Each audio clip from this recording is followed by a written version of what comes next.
Hi guys, and welcome back to our garden podcast. So we're outside in my garden today on a beautiful blue sky autumn day. We're going to head inside to the garage now to record our highlights, or some of the highlights of the year so far. So we'll see you inside now. Oh, you coming? Where you going? Right, so we've headed inside to talk about our highlights of the gardening year so far. So we're going to kind of ask each other a few questions and relay what we're kind of pleased with, what we're looking forward to in the future, etc. So yeah, do you want to start with a question? Yeah, I'm looking forward to this actually. Yeah, same. Right, question one. Feels like mastermind. Does, doesn't it? But Gardening mastermind. see if you fail. Right, what was your best addition to the garden this year? The best sort of new additions, I would say, obviously I've talked about insettes a lot, but it's definitely something brand new to my garden this year, which I've really enjoyed seeing develop and learning.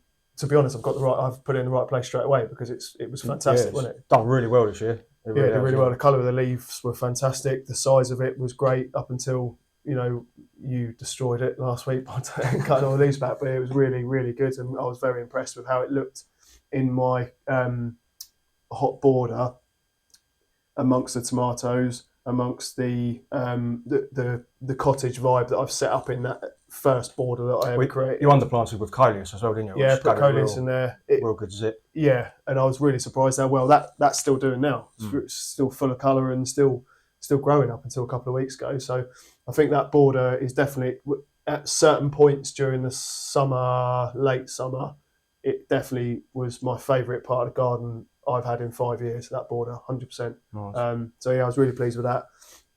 In terms of the shady border, the Fatsia that I got for my birthday from Harry, really surprised me.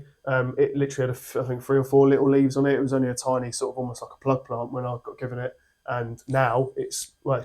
Rocketed, isn't it? Yeah, it's really good. And it's in with the ferns and the aces along that shady border, but it's really made I put it next to a big rusty old roller, and that's kind of the backdrop as you look up towards it, and it's really had an impact on that border. Yeah, nice. Yeah. So nothing cottagey then. Yeah, definitely. Yeah. You haven't got time. Oh, yeah. What about yourself? I mean, I've added so much this year and changed. What's that? So much. Lemon water? No, it's just water. I'm all coffeeed out already. Yeah, I've changed so much in the garden this year. I mean, the best addition would probably be, I think, the pine trees. When I went to Great Dixter and saw their jungle tropical garden, he's introduced a lot of pine trees and that sort of thing. So you need to go. It's really good, and it really does. When you've got the big leaf bananas and the cannas and things like that, it really does. Especially when you plant to the back of the border and kind of lose them, you get a bit of height as well. And I think so. Yeah, a Scots pine, about 4 foot Scots pine went in. There was I think it was a weeping Nordman, that was about 5 foot. That went in. And what was the other one? Oh, the Norfolk Island pine. That's a beautiful plant. Yeah. Although they're not tender. Sorry, they are tender rather. So that has to come in. But that was a lovely, lovely plant. A weeping Nordman sounds like it could be a sad Christmas tree. It does look like a sad Christmas tree. But it looks great. Yeah, it really does add to the effect. So yeah, if you can get the Great Dicks to do. So is that to kind of add some more like of a woodland kind of impact on the garden, or? Well, it's based on a rainforest, isn't it? Yeah. So yeah, it really does work. It adds to it. Yeah. Cool. Do you want me to ask a question? You can go for it if you want. What will you be changing, or what are your plans for next year? I think, like we discussed in other podcasts, I think adding more boardwalks. More boardwalks? More boardwalks. Yeah. Giving the garden a little bit more... Oh, from the wall? Yeah. From the patio up? Yeah. Give the garden a few more different directions where people can explore and go in, instead of it just being one loop round. Yeah. You can go off in different directions. So yeah, the boardwalks were definitely going to be quite a big job. Yeah, good addition.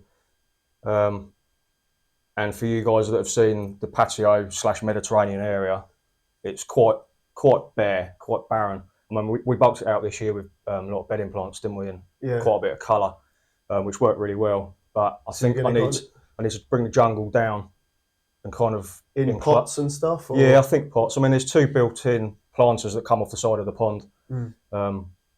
So yeah, I think So maybe some big med pots and maybe, Yeah. but try and jungle it a bit and step away from that Mediterranean vibe a little bit. yeah, Maybe introduce the jungle down onto that lower level. I think will really work. Yeah. We'll And see. have you got plans still around the side of the conservatory where that bare bit is? I've got no idea. No. But again, if I'm going to do open gardens, it's an area that needs Are to you be going to sorted turf out. that though? Or is No, there no point? I've tried turf. We've got a huge sycamore tree. Yeah. And it just saps moisture. It's Yeah. completely shaded out. So it's probably going to be, I don't know, something like... Can you not do a couple of raised beds there or something? Possibly, yeah, possibly. I thought about maybe having a water feature there. Mm. There's a few ideas floating around, but we'll see what happens. Maybe some like cottage veg or something. Yeah, maybe not. Right, another question. Hang on. Oh, you do yours? I've also got plans. Grand plans, actually. Grand plans, have you? So, with work now getting into a place where I can free myself up a little bit, sort of from November time, as in maybe give myself at least one day off a month. Yeah. The shack's going to be developed, and that will be done hopefully by Christmas sort of time. Definitely by New Year. So the shack will be there. Which give you a little Christmas project, won't it? Yeah, 100%. It just gives me something to aim for the end of the year / New Year. And then, to be honest, as long as that's in place by the time I'm back in the garden full time, sort of February, March time, I'll be happy that that's up and ready to use. I think that'll give it a really, really new, well, it will, completely new feel at the back of the garden. I've done a couple of shorts on, put a short on the other day of me clearing some of that composting area because the neighbours are having a new fence put in behind where my compost area is, which is perfect timing because the shack's going up there, the new fence is going there. It's kind of forced you to do it and get it done. Yeah, absolutely. It's not something I would have done this year, so it's now forced me into getting wherever. It just would have kept piling up. But now that's progressing and it's being cleared out. That whole area is going to look a lot better. I'm going to shingle under the or around the compost area, just to make that its own section. Mm-hmm. So put a little not a sleeper, but a big chunk of wood in front of the composting area. And some shingle in front of it. So you'll have the two big wooden containers, compost and wood. Yeah. And then almost like a step into the shingle, only like a little run, like a foot deep or something, just so it segregates. That is that area. So I think that'll kind of box it off and it'll have a new fence behind it as well. So that'll look really good, I think. Awesome. Rebark up there, once the shack's done, rebark to make that Victorian brick circle ping a bit more. And then that'll be the back really coming along with the money, I think. So that's the bigger plans, and obviously going into next year, get a bit more of those tropical kind of bigger leaf plants. See how the Tetrapanax does. Do I need to take that out? I would take it out this year because it's only tiny and it's not worth risking. So we get that going properly next year and see how that goes. I mean, they size up so quickly. Yeah, I definitely want a couple of different fatsias. There's different varieties of fatsia, so I want to get a couple more of those because you can get some quite large varieties then, can't you? That grow, almost like tree size, don't you? Small trees. So nothing cottagey again then. Yeah, and obviously this cottage garden. I was just going to say my bulbs. Obviously, I need to get the bulbs in, which we're going to be doing a video on next week. Right. Could do that next weekend actually. Could do. So we'll do the bulbs planting next week. I'm a little bit late, but it's fine. You'll be fine. We've not had a cold snap. That's what anyway. And going into November this week looks quite mild again for the time of year. So get all my bulbs in. I'm going to go to town on them this year. And then see how that looks. I mean, it's going to look a bit odd to start off with, but over the years it will develop. Because you're going to go from cottage straight into like a jungle vibe now at the back, but we'll develop it and sort of phase it in. Work it as you go. See how it goes. See how it goes. Trial it. How do you think the weather's been this year? I think it's been all right. We were speaking about this off air. Yesterday. I think, to be honest, it's been all right, and the weather now is fine. Like we had a little rain at the beginning of the year, and obviously last year was a washout, wasn't it? And it went into. It seemed like it just went on and on and on into like May time. But I think from June, really we've had a pretty classic British summer of decent, a bit of everything, decent-ish weather with a bit of everything, and we've definitely had some nice hot spells, some nice warm spells. It's not been massively hot, has it? It's definitely been no kind of drought or brown grass or anything like that. Dangerous weather. No, nothing like that. No. I think regarding the tropical side of things, the weather's it's been a hard year. It was such a slow start to the year. None of the rhizomes were getting going, and it's just it was so slow, and things even now at the end of the year, they just haven't happened. There's a lot of cannas that haven't flowered. Yeah. The gingers have done nothing.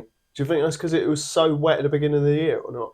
I don't think it's the moisture so much. I think it was just there was no heat. No, there was no real sustained heat, was there? To warm the ground and get them going. Yeah. And it's just when we did finally get warmth, it wasn't until probably July maybe. Yeah, because nice we said in June, didn't we? We had the heating on in the middle of June, didn't we? You really do need to have early warmth for everything to be able to flower, especially with the gingers and things like that. Yeah. They do need that long hot summer. Yeah, but I don't think it's been too bad. Like overall, I don't think we've been too bad. And if we get another mild winter, then it's almost like straight into. You know what I mean? It's it hardly impacts things, does it? I should ask one now. Is there anything you wouldn't try again? Anything you've tried and you wouldn't try again? Failures, basically. Failures. I wouldn't call it a failure, but the binding gravel, the self-binding gravel I used on the Mediterranean area. Yeah. I don't think I'd use it again. Yeah. It's right next to the house, so you step out of the house and you're straight onto the gravel, which means you bring it into the house, whether it's dry or wet, it's coming in with you. Yeah. I've got laminate flooring in the dining room and I've got tile in the kitchen, so luckily it's easy enough to keep at bay. But you do need to sweep or mop on a daily basis, really, especially if you've been out in the garden. It's quite high maintenance. It is, yeah. Once you've got, it's surrounded by the white Mediterranean wall, isn't it? That we did, and where it rains heavily, it kicks up the dust. Yeah. And you just get it's stained the wall completely. I'll put a photo up so people can see what I mean. But would you consider like getting rid of it or? No, I'm happy with it. Yeah. I just wouldn't use it again. Yeah. It's messy, really messy. Yeah. I'd use it. And you haven't had it through the winter yet, either of you? No, exactly that. Yeah, that could be a bit of a interesting. See what happens. But I would use it again, but not near a house. Yeah. It's beautiful. It looks lovely. Yeah, it looks great. It looks really fantastic. In terms of like aesthetics, it suits the garden. It suits the, like you say, it's aesthetically pleasing. Yeah, the vibe. But it's just messy. So fair enough. We won't be using that again. Where are we? I won't be doing my sunflowers again because they failed me for the 5th successive year. Right, you ready for another one? Yeah. Excuse me. A bit poorly, aren't you today? A little bit, yeah. What's your aim for the garden next year? My biggest aim is to get that structure right at the back, which will be done by, like I say, by the end of the year, and then that'll give me a platform to really look at the plant inside. So once the structure's in place, I know then what I'm kind of looking at in terms of from the front to the back of the garden, in terms of my planting schemes throughout the garden. I've built it up. It's such a big, long garden, isn't it? And there's such long borders. It takes a while to fill that, unless you've got 50 grand to spend on your garden, you're not going to fill a garden overnight, are you? It takes time. I think going through, what was the original question again? What's the plan? What's the aim? Oh yeah, and also I want to really try and push myself to get things going from seed. So like I want plenty of annuals next year. I just seem to, I get them sown. I think the problem, and I'm guilty of this as well, we sow them too early. We get too keen, and all gardeners do it. And I think I'm taking them out too early as well, because you're supposed to just I'm just not researching enough of what I'm doing with individual seeds. I know what I'm doing in terms of a basic level, and some have been successful. But maybe just pick 2 or 3 different types rather than trying 10 different varieties. Just try things like Rebecca should grow willy-nilly. Like, it should be fine. I shouldn't struggle with that, but I have done because I'm obviously not researching it enough. I'm openly a complete amateur. You'll forget me not to do it, right? Can't stop them, can it? Self-bloody seed, isn't it? But even like the verbena, I've struggled to get that going. I shouldn't struggle with verbena, with Rebecca, things like that. That should be a given. Given my basic knowledge of gardening, it should be, shouldn't be a problem. So I think I just need to spend a bit more time. Like, right, what am I doing wrong here? Am I taking them out too early? Am I sowing them too soon, etc., etc. Yeah. So I really, really do want to concentrate on that. I've got the little mini greenhouse now as well. So to start off my tomatoes and stuff next year and get them going, they were a success this year, real success. So build on that, and really try and get those annuals going in that cottage garden. Yeah. What about you? I think polish certain areas of the garden, i.e. finish bits off.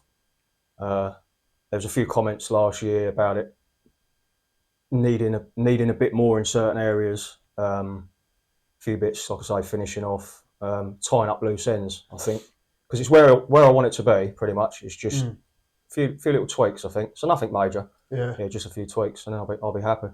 Do you think it was too overgrown this year or not? Not enough. Not enough, really. Yeah. In terms of like the canopies and the I think where the canopy has hit maturity, it's now left me so much underplanting, a lot more than what I expected, and it kind of caught me by surprise. And my pocket's only so deep, you can only do so much. So, like you say, with the seeds, that'd probably be a good start for next year. We'll have to look into that, and we'll definitely do some videos on seeds come the springtime, and maybe even over winter in terms of prepping for what we're going to be doing. Cool. So, what's been your biggest struggle this year? Then, would you say? I think getting it going, like I said earlier, with the cool spring, getting the rhizomes and the bits like that going. I started a load of colocasias off in. We've got the reptile enclosures, so we put some pots in the reptile enclosures and basically used those as heated propagators, which work really well for some. But obviously, you can't put everything in reptile enclosures; it's just not doable. So you pick a select few and then go with that. But yeah, that was the struggle this year for me, getting things going. Yeah. What about you? Just finding the time, really. I think gardening is so time consuming, which I think is why traditionally kind of it's looked at maybe as more of a retirement hobby. And I can understand why, because you do need a lot of time, effort, money to make it. Not necessarily all of that, but it does help. Do you know what I mean? Yeah, definitely. But time for me is the biggest one. I can make plants from plants. I can sow seeds. I can do things on the cheap. I can make the garden look great for nothing and just a lot of work. Do you know what I mean? Yeah. But it is work and it is time. But going forward, hopefully next year will be a lot different in terms of my time management with work and spending more time in the garden. So yeah, I think give me more time and it'll be a lot better. What's your favourite plant been this year? Obviously, I've spoken loads about it, but the Ensete really, really impressed me, and the Angel's fishing rod, which is I moved a couple of years ago. Beautiful, wasn't it? Yeah, it's done really well. I moved it from the shady border a couple of years ago, 2 or 3 summers ago, was it, to near the pond. So traditionally they're kind of on. I think they're on like canals and lakes and stuff like, and they're kind of like that area. They're known for being quite sulky, and that's aren't why they? they're called Angel's fishing rods, because they kind of hang over those over the water. Yeah, obviously they grow in different places, but I think that's where they got their name from. Right.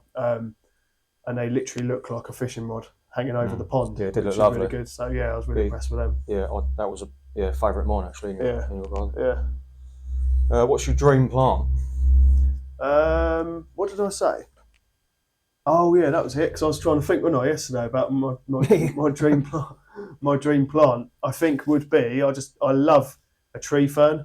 Yeah. And obviously they take so long to become the size when they're absolutely incredible, don't they? So a decent sized tree fern that's somewhere in my garden, I think that'd be really nice. Yeah, I'm with you on that. I've got lots of ferns as of you, but the tree fern's one that is on my list. Yeah. I mean, I'm 40 this year, so maybe that'll be on my birthday list. I don't know. We'll see what Father Christmas brings me. But yeah, and maybe a Wollamy pine as well. Yeah, they're really tough to. And I'm annoyed with myself because I saw one in the garden, in the local garden centre last year, and it was 60 quid, and it was like 3-4 foot. Yeah. And I should have just got it, and you just can't find them now. Really? Yeah. They've gone through the roof. Oh right, missed a chance there. Then. Yeah.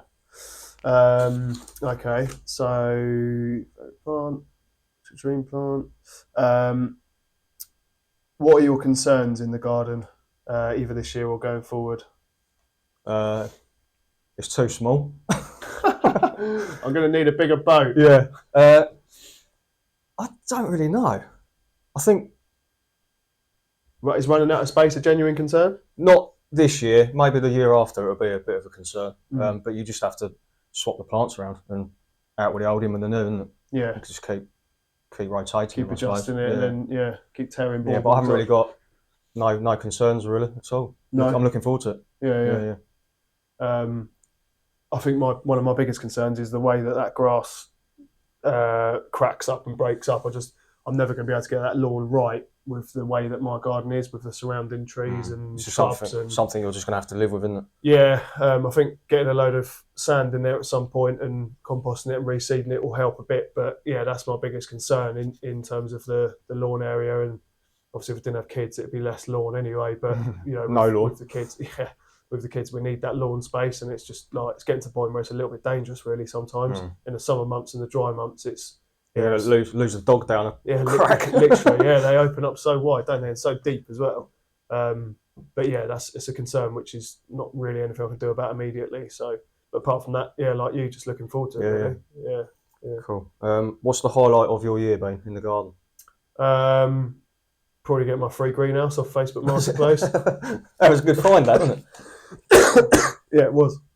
Yeah, it was a good find. Yeah, that's genuine actually. Like I've wanted obviously I can't have a greenhouse because the animals and the kids. A proper greenhouse, a glass greenhouse. I literally can't have it. It'd probably be me that puts a football through it, to be honest. Yeah, so probably will. Or it blow away in the winter. Yeah, I wouldn't put it up right.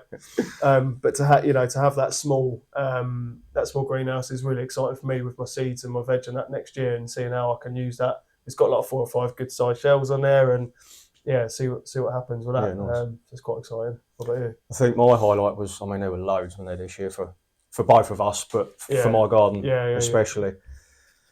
We had Mr. Media over there. It was Mr. Media, yeah. That took me by surprise. We had the local newspapers interested, didn't we? We had the national newspapers. Yeah. We've had chats about TV. What was it? King of the Jungle. Daddy's King of the Jungle. Daddy's King of the Jungle. We've had TV interested as well, which is something for next year, which is going to be great.